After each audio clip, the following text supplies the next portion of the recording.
MIT is facing more backlash from its own staff after it was revealed the school took money from Jeffrey Epstein. At least two high-profile researchers have reportedly announced plans to resign in protest. The Boston Globe reports MIT's top leaders took hundreds of thousands of dollars from the disgraced investor. Boston Globe reporter Deirdre Fernandes joins us now with more. Deirdre, tell us more about how the staff at MIT is reacting to these newly revealed ties between the university and Epstein.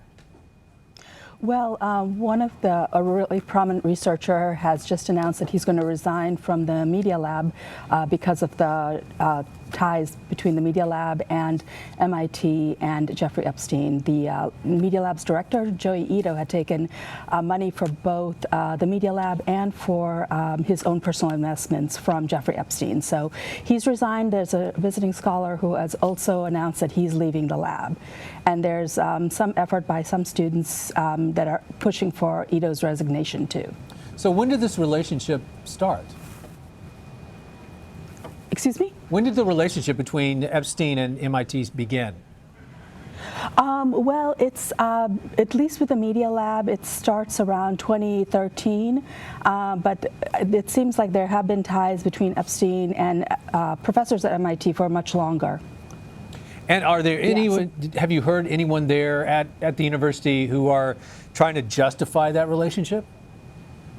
Well, the director of the Media Lab has said that basically that it's not, that when he visited Epstein and talked to Epstein, he had never witnessed any of the behavior or any underage girls in the presence, so that that was the reason that he had taken money from Epstein. And in your article, you mentioned Epstein's contributions to the Media Lab had been controversial since 2015, when allegations surfaced that he had forced a minor to have sex with Britain's Prince Andrew.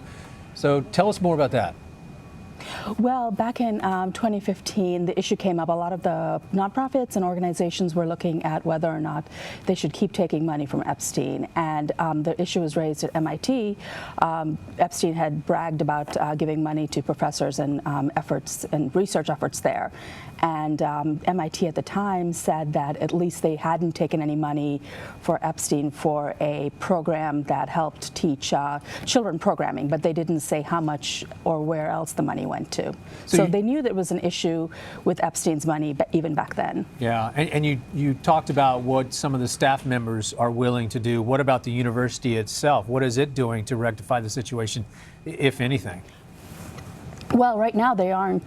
They haven't said very much. They've said that Joey Ito, the Media Lab's director's apology is offering the fullest kind of explanation of what's happened so far. So, and Ito has agreed to raise money and give it to anti-trafficking efforts and return the money he took for his personal investments from Epstein. But otherwise, that's about it. All right. Nice work, Deirdre Fernandes. Thank you. Thanks very much.